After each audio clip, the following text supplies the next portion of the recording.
Millionaire's Instant Bride Part 43. Halos maubusan ako ng hininga sa tindi ng halik na ginagahod sa akin ni Uriel. Bawat galaw ng labi niya ay tila inaalisan ako ng hangin. I found myself grasping for air in between our kisses. Gusto ko siyang itulak palayo. Gusto ko siyang pigilan sa ginagawa niya sa akin. Pero maging ang sarili kong katawan ay tinatraidor ako. Ayoko ng ganito. Ayokong masanay sa mga halik at hagod niya. Sa init ng katawan niya at sa sensasyong dala ng bawat haplos niya sa akin. Ayokong masanay sa presensya niya. Natatakot ako. Natatakot ako na pakahanap-hanapin ko na to. Natatakot ako dahil alam kong hindi to permanente. Na pagkatapos ng lahat ng to, ay maghihiwalay na ang landas namin at hindi na magtatagpo pa. Kaya ayokong masanay.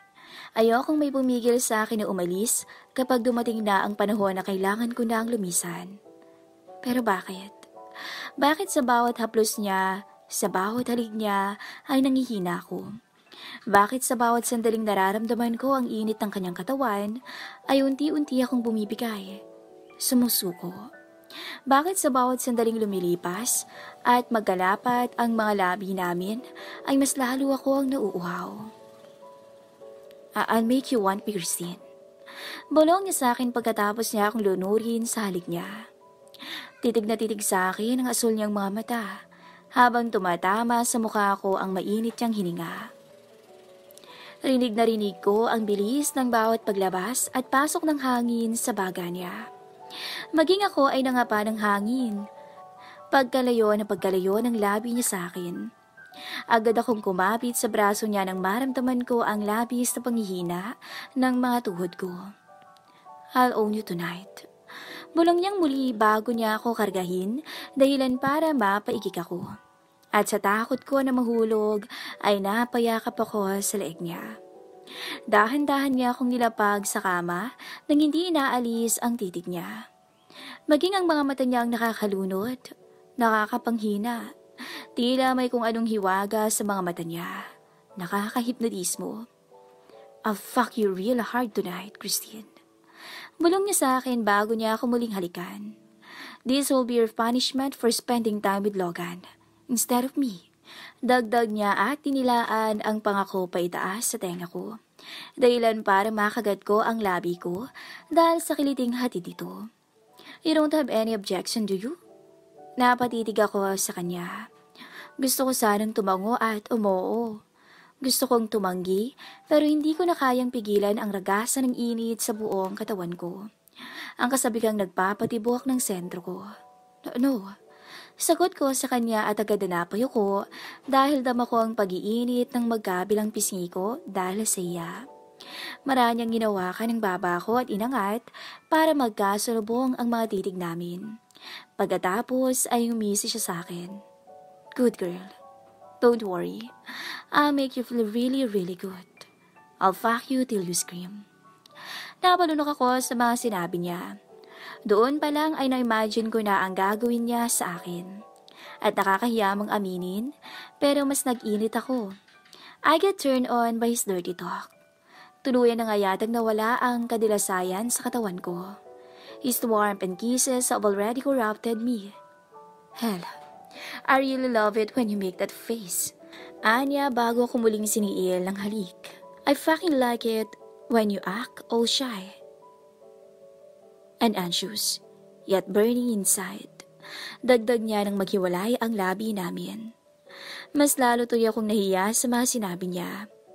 Mahina siyang natawa nang makita ang reaksyon ko.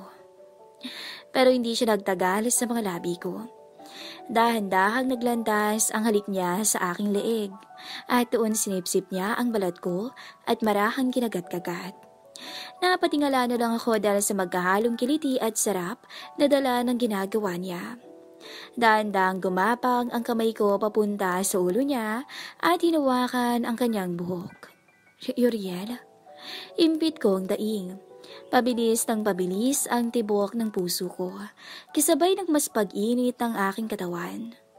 Maya-maya pa hindi ko na napigilan ang sarili ko at napaungol na ako. Nang una ay nakaya ko pang kontrolin ang lakas ng mga daing ko. Pero nang maramdaman ko ang kanyang mainit na dila sa pagitan ng dibdib ko, ay doon na ako bumigay. Sa kalagitnaan ng pagdaing ko ay bigla siyang tumigil sa ginagawa niya. Kaya napatingin ako sa kanya habang pilit kong hinahabol at ibinabalik sa normal ang paghinga ko. It's such a waste to take this off. Bulong niya habang nakatingin sa dibdib ko. But we don't have a choice. Dagdag niya bago dinampian ng halik ang dibdib ko. Kisabay ng paggapang ng kamay niya papunta sa aking likod para tanggalin ang pagkakahok nito. Ilang sandali pa ay naramdaman ko na ang paglaya ng aking dibdib. Pero ang kaginhawa ang naramdaman ko ay hindi rin nagtagal nang sakupin niyo ng mainit niyang bibig. Umawang ang bibig ko sa sensasyong dala nito. Sobrang sarap sa pakiramdam ng pagbalot ng mainit niyang bibig sa tuktok noon. Hindi ko na mapigilang mapamura nang hindi ko na kayang kontrolin pa ang sarap na pinapalasap niya sa akin. Little by little, I find myself drowning in his flame. Halos tumirik na ang mata ko dahil sa sarap na dala ng ginagawa niya. That was the first time you curse. Anya bago ako tinitigan at minisihan. Hingal na hingal akong napatitig sa kanya. You made me do it. Sambit ko at nginisian lang niya ako kasunod ng pagtanggal niya ng suot niyang necktie. That was just the start. Saad niya bago inabot ang dalawang kamay ko at pinagdikit ang mga sabay tali gamit ang necktie niya. Prepare yourself. Dagdag niya bago dinikit ang kamay ko sa headboard ng kama at muli niyang pinaglaruan ang dibdib ko gamit ang bibig niya. Dahil hindi ko na siya magawang sabunutan ay wala akong ibang nagawa, kundi ang dumaing lang ng dumaing. Pinagpiyasta ng kamay at bibig niya ang dibdib ko. Halos mabaliw ako. Masyado kang malikot. Anya bago niya inalis ang suot na navy blue long sleeves at ginamit yun para itali ang kamay ko sa headboard ng kama. Fuck, you look so hot while you're tied like that. Komento niya bago siya muling bumaba sa katawan ko. Wala akong nagawa kundi ang pagmasdan siya sa gagawin niya. Nakagat ko ang labi ko nang dilaan niya ang linya sa pagitan ng dibdib ko pababa sa aking tiyan. Saglit siyang tumigil doon para dampian yon ng halik habang inahagod ng mainit niyang mga palad ang magkabilang kurba sa aking katawan. Napaliyad ako dahil sa sensasyong dala noon. Pigil ang aking paghinga habang inaabangan ang susunod pa niyang gagawin. Dahan-dahang naglandas pababa ang kanyang mga halik. Hanggang sa tumapat ang mukha niya sa sentro ko, na kanina pa sabik na mabigyan ng atensyon. Nakita ko ang pagsilay ng pilyong ngisi sa kanyang mga labi, bago siya tumitig sa akin. Mapang-akit siyang nakatitig ng malagkit. Kagat-kagat ko ang aking labi dahil hindi ko na talaga kayang init na nararamdaman ko. Nakagat ko na lang ang labi ko nang kagatin niya ang garter ng panty ko. At hinila pababa gamit ang bibig niya. And it was so hot. Mas lalong nagliyab sa kasabikan ng katawan ko dahil sa ginawa niya. Pero ang labis kong kinabigla, ang biglang pagbuhos niya ng alak sa tiyan ko. Anong ginagawa mo? Ngumisi siya sa akin. To spice things up. Anya sabay kindat. At bago pa man ako makasagot, ay inimuda niya ang alak sa tiyan ko bago niya pinagtuunan ng pansin ang ibaba ko. Hindi ko na napigilang mapahiyaw ng agresibo niya yung sunggaban.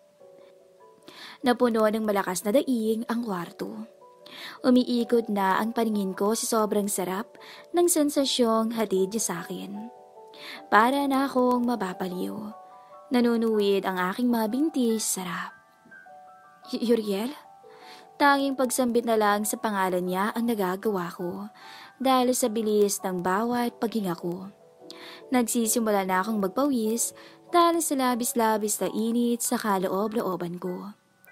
Maya-maya pa isang malakas at mahabang daing ang kumawala sa bibig ko nang tuluyan kong marating ang alapaap. Dama ko ang pagtakas ng lakas ko sa aking katawan. Halos hindi na ako makagalaw sa kinaroroonan ko dahil naubos na yata ang lakas ko doon pa lang. "You game?" Nakangising sabi niya. "But that doesn't mean we're done." Dagdag niya bago siya tumayo at inalis ang pagkakatali ng mga kamay ko. "We're far from being done. Turn around and bend over." Matigas niyang sabi. Nang hindi ako gumalaw ay siya na mismo ang nagpadapa sa akin. Muli niyang tinalian ang dalawang kamay ko gamit ang necktie at inilagay ito sa likod ko. Ipinatong niya ang isang kamay niya para hindi ko maigalaw ang mga to. At gamit ang isa niyang kamay, ay pinatuwad niya ako at pinaghiwalay ang magkabila ang hita ko. "I'll take you from here." Sambit niya sa akin bago ko narinig ang tunog ng kanyang sintron. Kasunod nun ay ang pagdama ng gabakal niyang alaga sa likuran ko. Danlaki ang mga mata ko sa pagkabigla. At hindi pa man ako nakakabawi, ay nagsimula na siyang umulos. Kaya naman halos tumirik ang mga mata ko dahil sa lalim noon. May kung anong parte siyang nasusundot na nagiging dahilan para mapahiyaw ako. Gusto kong itukod ang mga kamay ko sa tiyan niya para sana pigilan ang pagdiin niya. Pero hindi ko magawa dahil nga nakatali ang mga to. Hindi ko rin maituwid ang katawan ko dahil ilagyan niya ng unan ang ilalim ng tiyan ko at hawak-hawak ng isang kamay niya ang balakang ko. Gigil na gigil si Riel. Ilang minuto pa ang lumipas ay kumawala ang sunod-sunod na mga mura ni Riel. Kasabay ng isang malakas na pagulos dahilan para tumirik ang mga mata ko at maabot namin ang sukdulan. "What are you doing?" Bulong niya sa akin. "Tatayo at maghuhugas." Sagot ko sa kanya. Mabilis siyang bumangon at tumingin sa akin habang nakakunot ang noo. "Why?" Ako naman ang napakunot ang noo. "Dahil tapos na, di ba?" Sabi ko. "May sinabi ako?" Matigas niyang sabi bago siya yumuko. Parang muling angkinin ang mga labi ko. "We're far from being done, Christine. Marami pa akong imbak. We'll fuck till I can't come anymore." Nalaglag na lang ang pangako sa sinabi niya. Dilat na dilat ang mga mata ko nang salubungin ko ang tingin niya. "Seryoso ka?" Sumilay ang isang mapaglarong ngisi sa kanyang mga labi. "Serious as hell, Christine."